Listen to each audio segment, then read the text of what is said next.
J'arrivais à Marrakech, sur la plage des Maïfna, où il y avait les charmeurs de serpents, où il y avait les 10 heures de bonne aventure, où il y avait toutes ces lumières, ces odeurs, ces couleurs et tout. J'ai été complètement envoûtée et je suis toujours envoûtée par ces pays.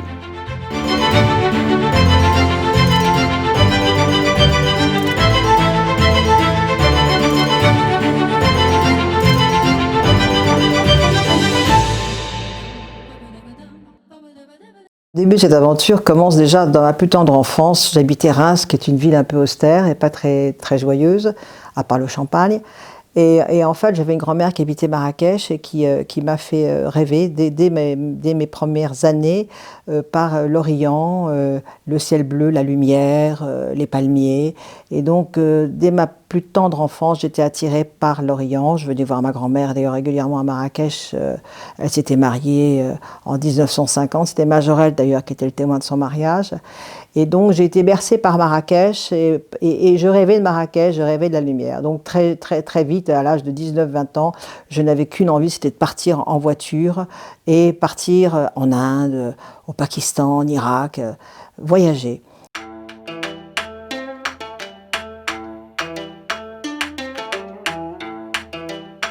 On est juste dans les années 72, 75, donc c'était l'année où on pouvait voyager de façon merveilleuse. Il n'y avait pas de guerre, il y avait une sécurité totale. Ma sœur était partie auparavant en autostop avec son boyfriend de l'époque. Arrivée au Pakistan, elle a rencontré un producteur de cinéma pakistanais, elle l'a épousé, elle a eu 2 enfants, dont ma nièce qui est une grande actrice en Inde.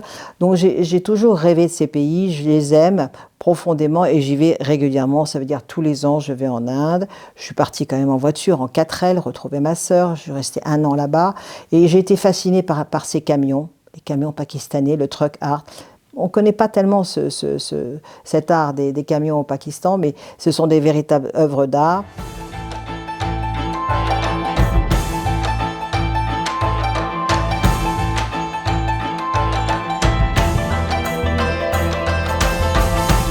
Et ils vont entre l'Iran, l'Afghanistan, la Chine et l'Inde.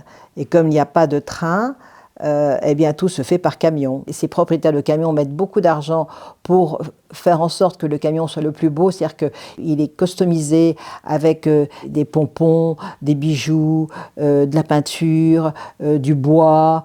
Et c'est vraiment... je suis tombée amoureuse de ces camions. Donc j'ai fait beaucoup de photos. J'ai eu l'occasion de faire pas mal d'expositions, aussi bien au Maroc, en Belgique, en Suisse, à Doha, à Dubaï. J'ai fait une exposition à Dubaï il n'y a pas très longtemps sur ce truck art.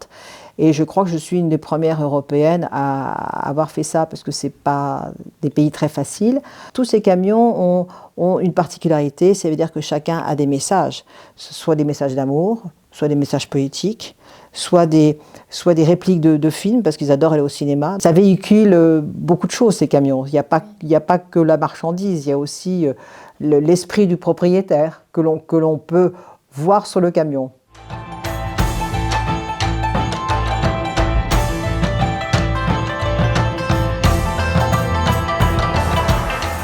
Et puis, à travers ces camions, je suis tombée amoureuse de tous ces petits artisans qui manipulent les broderies, les pompons, les petites médailles, etc.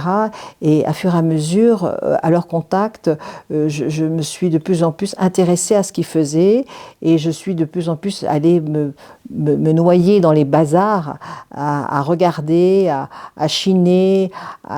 Et il y a 2 ans, je me suis dit, tiens, on pourrait faire des jolis colliers, un peu hippie chic, un peu des grands sautoirs avec des pompons très colorés, un peu comme les camions en fait. Et puis de fil en aiguille, c'est le cas de le dire, j'ai acheté pas mal de petits accessoires divers et variés et j'ai commencé à faire moi-même mes colliers il y a très peu de temps. Donc voilà, c'est une nouvelle aventure pour moi.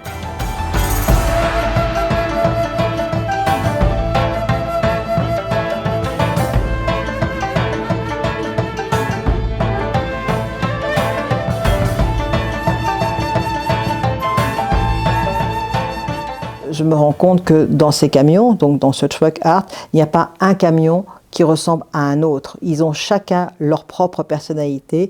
Et mes colliers, eh bien, il n'y a pas un collier qui ressemble à un autre. Ce sont que des pièces uniques qui sont faites effectivement avec que des petits accessoires uniques que je trouve, que je chine Ce que j'aime dans les bijoux, c'est effectivement le côté sautoir, donc des bijoux riches. Qui sont, je dirais pas imposants, mais enfin qui sont ce qu'on appelle les sautoirs un peu hippie chic, un peu chargés. Mais c'est l'origine de l'Orient, ça, où tous les bijoux indiens sont très chargés. Là, c'est des pierres précieuses. Là, c'est pas des pierres précieuses. Là, ce que j'ai, c'est des fantaisies. Et je m'inspire aussi un peu de tous ces bijoux indiens qui sont très chargés, très colorés, très riches en couleurs, en matière. Bon.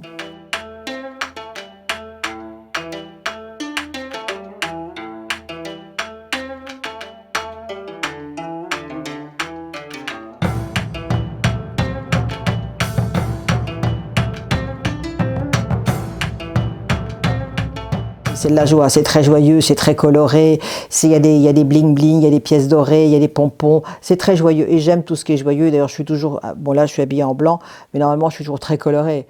Et au Maroc, j'ai toujours des tenues toujours un peu sari, un peu orientales.